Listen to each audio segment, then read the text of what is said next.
मध्य प्रदेश बाल अधिकार संरक्षण आयोग के नवनियुक्त सदस्य ब्रजेश सिंह चौहान मंगलवार अपने एक दिवसीय प्रवास पर इटारसी आए थे। यहां उन्होंने बेसहारा असहाय बच्चों का लालन पालन करने वाली संस्थाओं का निरीक्षण किया एवं गरीब बच्चों के बीच बैठकर उनके हाल जाने।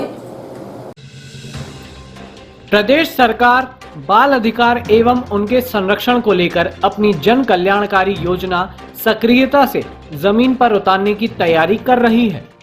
इसी के चलते मंगलवार को मध्य प्रदेश बाल अधिकार संरक्षण आयोग के सदस्य ब्रजेश सिंह चौहान इटारसी आए। यहां रेस्ट हाउस में तहसीलदार पूनम साहू और महिला बाल विकास अधिकारी एवं सुपरवाइजर से चर्चा उपरांत लावारिस बेसहारा बच्चों को सहारा देने वाली मिशनरी संस्था जीवोदय पहुंचे। यहां उन्होंने अधिकारियों के साथ संस्था में निवासरत बच्चों से चर्चा की एवं उनकी वस्तु स्थिति जानी। इस दौरान श्री चौहान ने संस्था संचालक सिस्टर क्लारा से संस्था की गतिविधियों पर चर्चा की। इस पर सिस्टर क्लारा ने बच्चों को स्वास्थ्य सुविधा प्रदान करने के लिए सप्ताह में मेडिकल कैंप लगाने की मांग की। यहाँ पर मेडिकल के लिए कोई नर्स वगैरह हमने रखा है?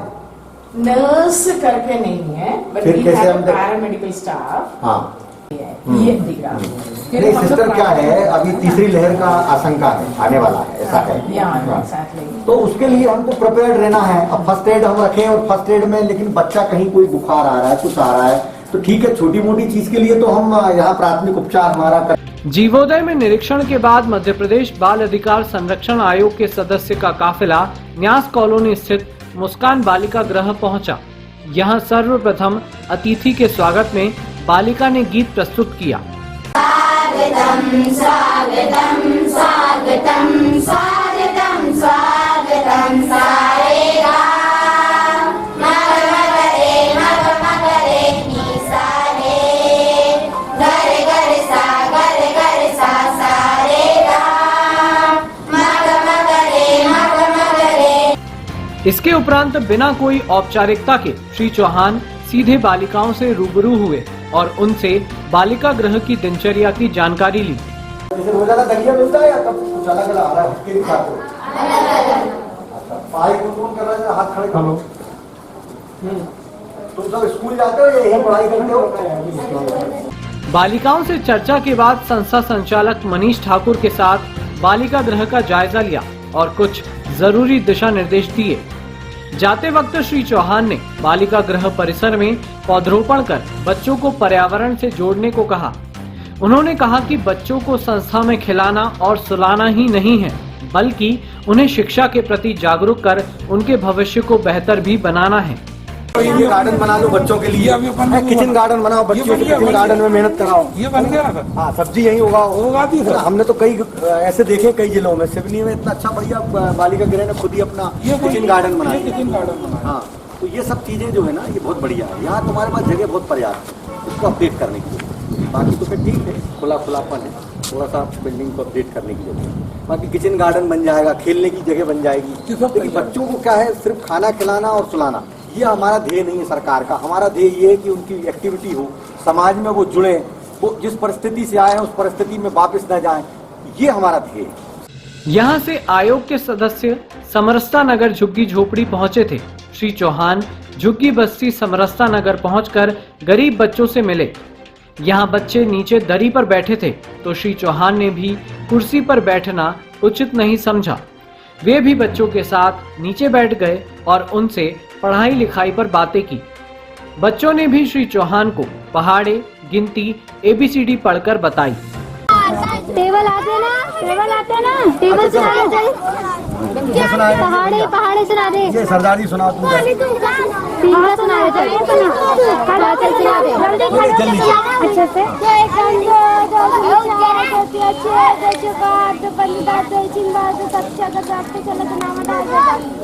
बहुत बढ़िया। ये तुम स्कूल जाते हो? नहीं जाता है स्कूल। अच्छा, आप तो जाती हो, आप पढ़ाई करती हो। आप सुनाओ, जल्दी सुनाओ, खड़े हो।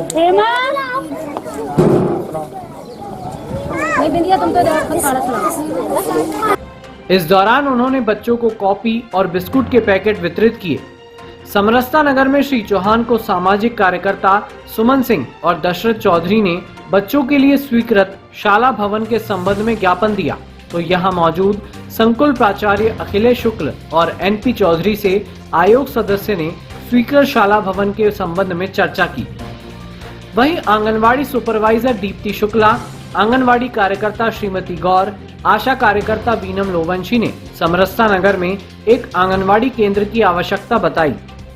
निरीक्षण उपरांत मीडिया से चर्चा करते हुए श्री चौहान ने कहा कि प्रदेश सरकार बाल अधिकारियों के प्रति सजग है और उन्हें पूर्ण संरक्षण प्रदान करने के लिए प्रयासरत है।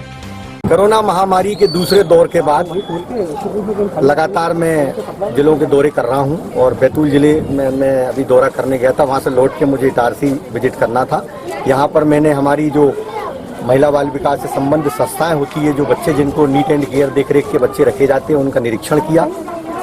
जीवोदय संस्था का, मुस्कान संस्था का, बाकी तो ठीक है, कुछ कमियां थी तो उसके निर्देश दिए। यहाँ पर बस्ती में बच्चों से मिलने आया था कि कोरोना महामारी के बाद बच्चे पढ़ाई से निश्चित तौर पर दूर हो गए हैं और ये बहुत चिंता का विषय है। कहीं ना कहीं बच्चों को फिर से रिफॉर्म करना है, फिर से पुनः शिक्षा से जोड़ना है, उनके अधिकारों को वापस दिलाना है। ये मध्य प्रदेश बाल आयोग इस पर लगातार काम कर रहा है। उसी तारतम्य में मैं इन बच्चों के बीच आया और बच्चे बहुत एक्टिव हैं, पढ़ना चाहते हैं, लेकिन कहीं ना कहीं स्कूल की कमी है। आसपास सरकारी स्कूल है लेकिन थोड़ी दूरी पर है, तो निश्चित तौर पर सरकारी हमारे बीआरसी ने बताया कि इसके लिए प्रस्ताव नगर पालिका में गया हुआ है। नगर पालिका ने क्यों नहीं बनाया, इसका कारण भी जानेंगे।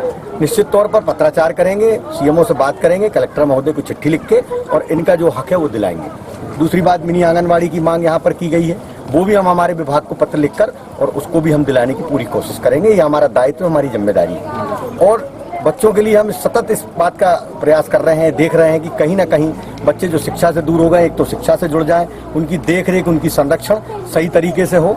और जो कोरोना की तीसरी लहर आ रही है उसको भी देखते हुए हम सबको निगरानी रखना है और सबके लिए सतर्क रहना है। सोशल डिस्टेंसिंग, मास्क और शासन के जो निर्देश उसका पालन करना। प्रदेश में होने वाले बाल अपराध एवं बाल श्रम के सवाल पर जवाब देते हुए श्री चौहान ने कहा कि यह रोकने के लिए हम पूरे प्रदेश का दौरा कर रहे हैं।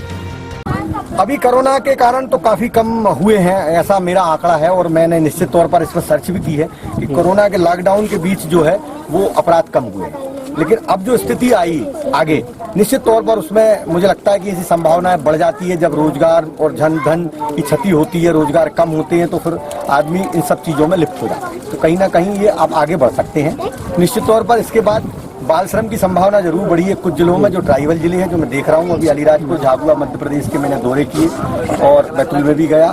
तो ये कहीं जो दूसरे राज्यों की जो बाउंड्री लगी है वहाँ पर बाल श्रम की संभावना बढ़ी। आज भी बाल श्रम को रोकने के लिए जहाँ जो राज्यों की सीमा है वहाँ पर मुस्तैदी से उनको फोकस करना पड़ेगा। वहाँ पर पुलिस के साथ मिलकर एक अभियान चलाना पड़ेगा। वहाँ पर पलायन को भी रोकना पड़ेगा। वहाँ पे बहुत सारे मुद्दे ऐसे हैं कि जो लोग जो है वो कम रोजगार मिलता है तो दूसरे क्षेत्रों में चले जाते हैं रोजगार की तलाश में, वो बच्चों को भी ले जाते हैं साथ, बच्चों से भी बाल श्रम करा रहे हैं। तो कहीं ना कहीं सामाजिक सरोकार के माध्यम से हम अकेले कुछ नहीं कर सकते, सरकार अकेले कुछ नहीं करेगी जब तक समाज साथ नहीं देगा।